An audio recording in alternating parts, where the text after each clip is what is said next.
তামাক চাষ ছেড়ে আখ চাষের দিকে ঝুঁকছেন বান্দরবানের পাহাড়ি কৃষকরা। কম খরচে বেশি লাভ হওয়ায় বর্তমানে উন্নত জাতের আখ চাষ করছেন তারা। আর এই কাজে সহযোগিতা করছে জেলা আখ গবেষণা ইনস্টিটিউট। বান্দরবান থেকে HM সম্রাটের পাঠানো তথ্য ছবিতে শামীম আহসানের ডেস্ক রিপোর্ট। বেশি লাভের আশায় জমিতে ক্ষতিকর তামাক চাষ করেন বান্দরবানের পাহাড়ি কৃষকরা। 2 বছর আগে এসব জমিতে 5 বছর মেয়াদী আখ চাষের পরিকল্পনা হাতে নেয় বাংলাদেশ আখ গবেষণা ইনস্টিটিউট। বান্দরবান সদরসহ লামা ও রংছড়িতে উন্নত জাতের রংবিলাস, চায়না এবং CO 208 জাতের আখ চাষে কৃষকদের সহযোগিতা করছে প্রতিষ্ঠানটি। চাষিদেরকে তামাকের পাশাপাশি আখের আবাদের মাধ্যমে আর্থসামাজিক অবস্থা উন্নয়নে বাংলাদেশ ইক্ষু গবেষণা ইনস্টিটিউট বান্দরবান, রাঙ্গামাটি, খাগড়াছড়ির অক্লান্ত পরিশ্রমের মধ্য দিয়ে একটা অসম্ভবকে সম্ভব করার জন্য এগুচ্ছে এবং সফলতার বয়ে আনতেছে।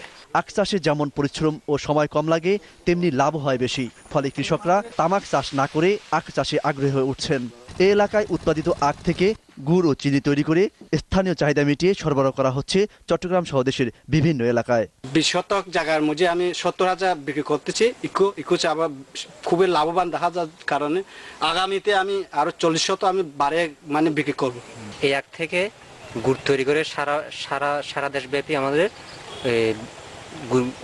গুড় বিক্রি হয়। আমরা ব্যবসা করি বান্দরবান জেলার তো সিটিয়ান নিয়ে ডাহা সিটিয়ান নিয়ে সাপ্লাই করি। আখের পাশাপাশি এসব জমিতে ফুলকপি, বাঁধাকপি সহ বিভিন্ন ধরনের স্বল্পমেয়াদী শাকসবজিও চাষ করছেন এখানকার কৃষক।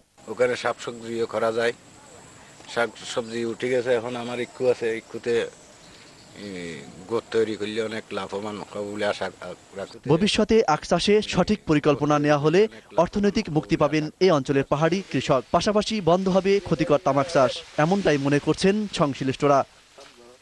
শামীম আহসান, দিগন্ত নিউজ ডেস্ক।